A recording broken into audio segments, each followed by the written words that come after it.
This video is going to be tons of garden work, but before I go out to do that, I have to show you something because it's that cool. Okay, this winter squash has been sitting in my pantry for 2 years. Technically maybe a year and a half, but 2 seasons ago I harvested this and it's perfectly fine. I mean, I don't really want to eat it, but if I had to, like if I was hungry enough, you could totally eat this. Isn't that amazing? I've never had a winter squash. It was just like lost in my pantry. I've never had a winter squash last this long. This is a hybrid variety that I got from Johnny's, I think, called Autumn Frost, because the outside looks frosty. I'm for sure planting these seeds this weekend. This weekend, I'm going to be direct seeding and planting and doing all of the things. But awesome to have this in your pantry. Break in case of emergency. Survival food. Truly, I'm nerdy, and this is so shocking and wonderful. And I'm going to plant this. And then I'll feed the rest of the chickens or the turkeys that are dying to eat this right now.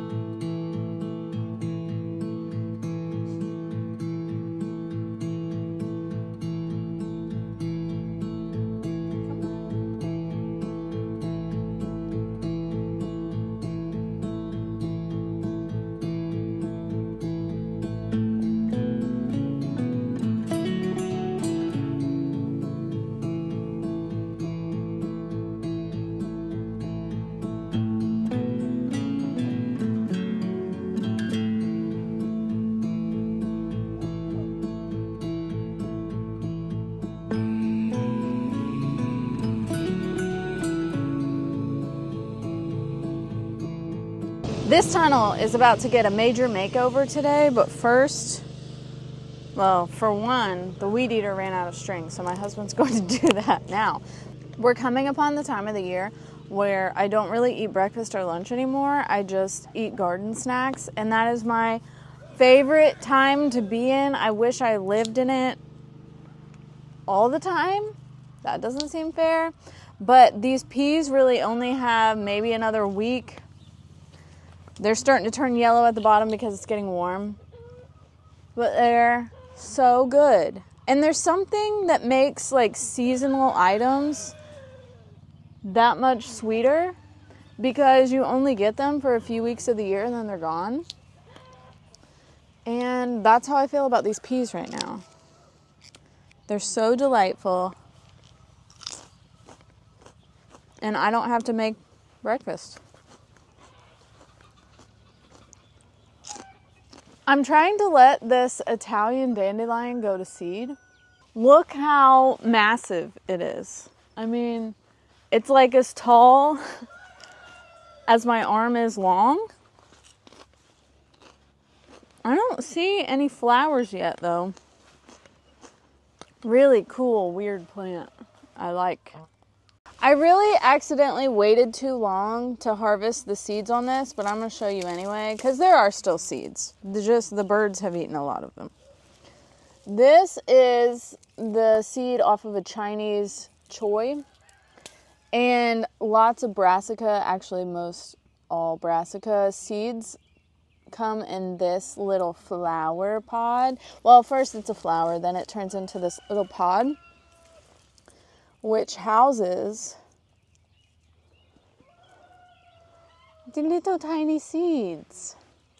This came from one of my favorite winter greens that lasts all winter here, and we have negative temps in the winter time. And so I want to have this forever. So I let it go to seed, and now I am harvesting that seed. And I'll plant something else in its place, and the life cycle will continue. But I'm just pulling it out and then putting it in this bucket, and I'll deal with it later. I have always said that I don't care. Well, this is the year that I do kind of care. because it has a lot to do with just mental health. When things are beautiful and not just chaos 24/7, you actually want to be in the space. And I'm just trying to create a garden that I want to be in, that isn't just a nightmare every time I even look at it, you know? Because when your garden is crazy, which mine is 90% of the time, and it will be still, it's never going to be, you know, pristine. But I want to just create a space that isn't me just looking at all the work that I have to do, all the weeds I have to pull, all the things I have to. And I want to look at it in a place of mine that, like, I want to be here. I get to do those things. I get to pull a couple weeds and not like just look out in here and it's like all overgrown and crazy. I think that's my goal of 2025, is just creating spaces that bring joy. Okay? Because that's what year 33 is for me. I just want to have joy. I will have joy. Not I want to. I will. I will be joyful all the day long. This is my story. This is my song. Loving my Savior all the day long.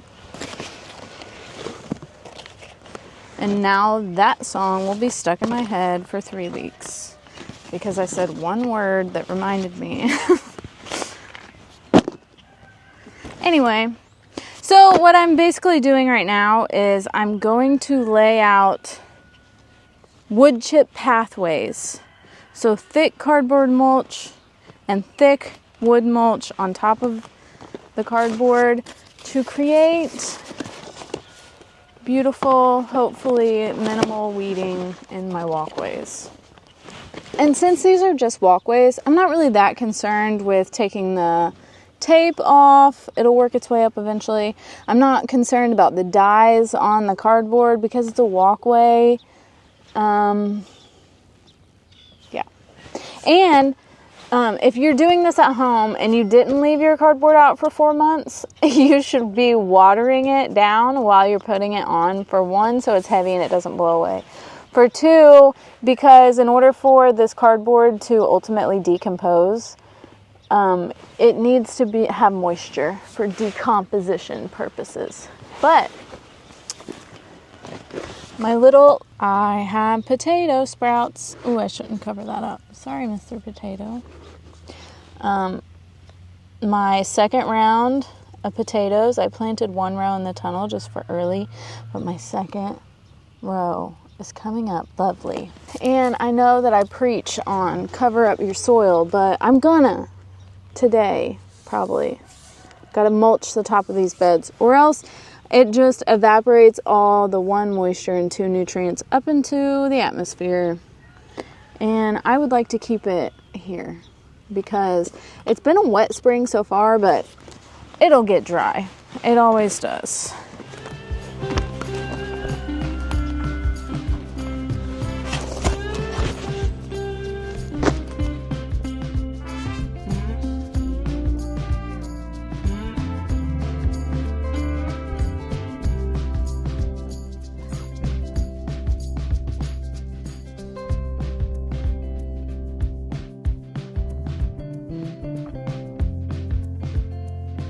That's right. Now get back on that tractor and do what I tell you to do.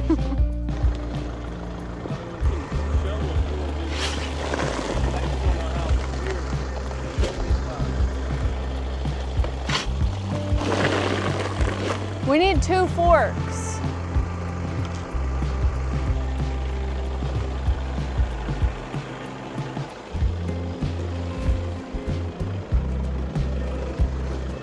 Yeah, this is what I like.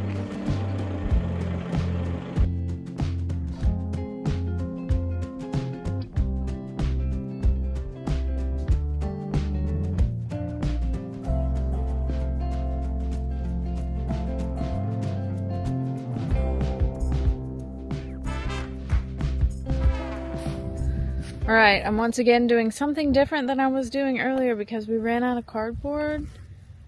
And we had been doing that for a couple hours, so we're changing gears. And so every year my state, and most states do this, they have like a seedling tree sale with like native trees. And so I bought a bunch because for one, they're cheap.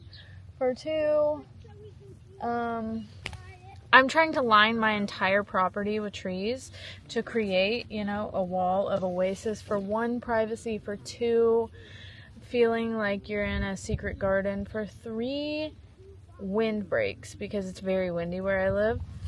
And, but right here along my driveway, I'm going to plant some kind of spruce. I can't remember what I ordered. I know one of them was a wildlife package, and I'm going to put that on the inside. Because these are just a little hardier. But, yeah, now I gotta dig a million holes. Or my husband has to dig a million holes.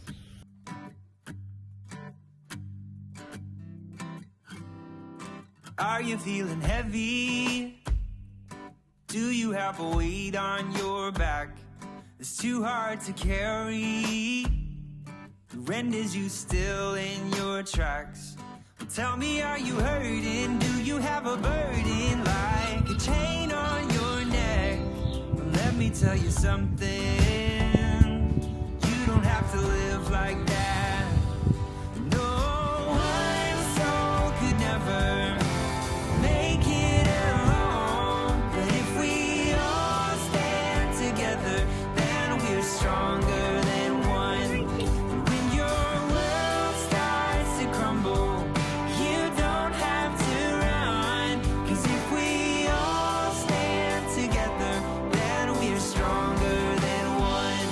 And have you been rejected? I promise I've been there too.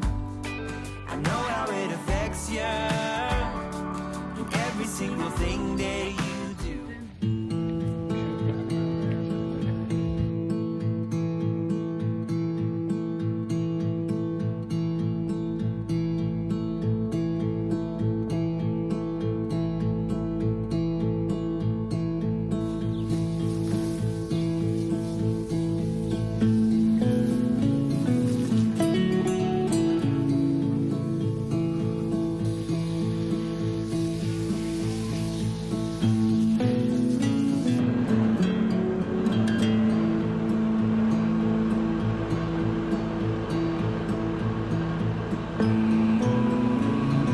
This is day 2 of doing the tedious task that I hope is going to pay off in the long run, but I get the easy job of just backing up ever so often and going to get chips, which is the fun part. So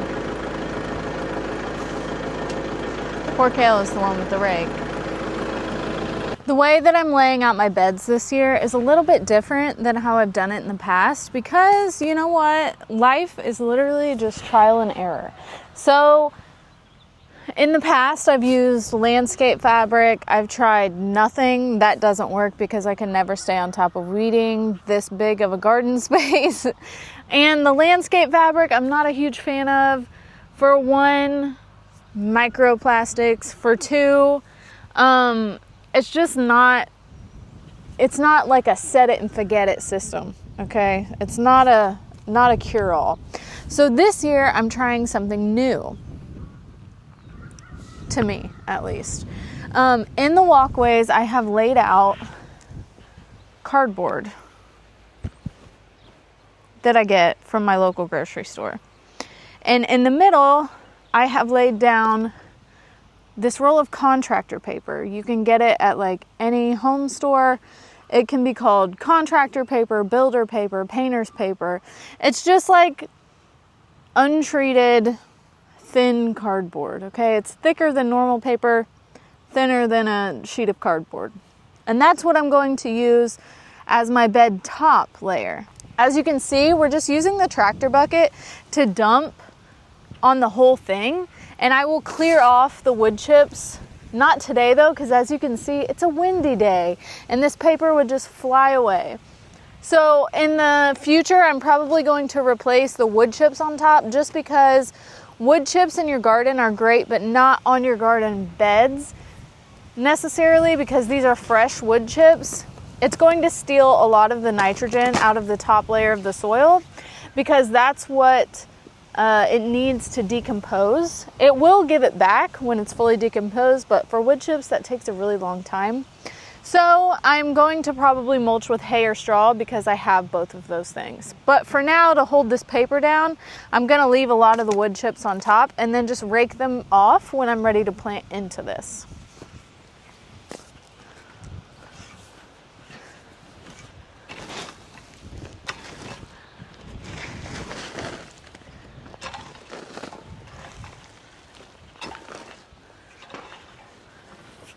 And is this the easiest way to set up a garden? Absolutely not. But in my experience, a lot of times the easiest way isn't the most worthwhile way. So the easiest way is to just till and then weed every single day of your life, but I don't really like to do that.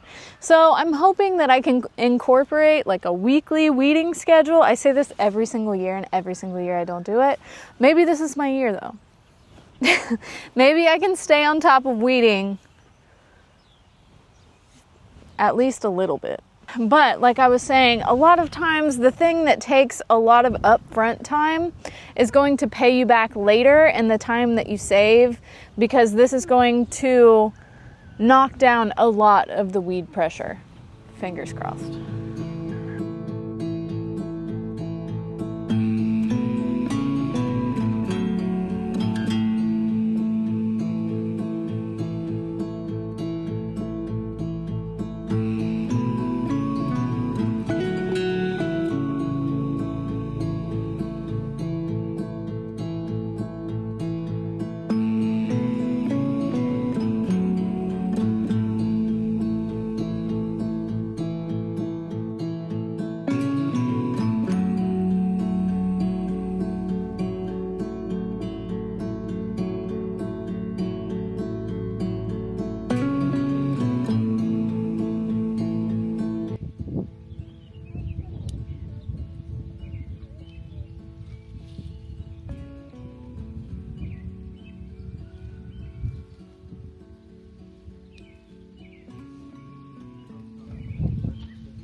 We collected so many strawberries, there's a whole tub.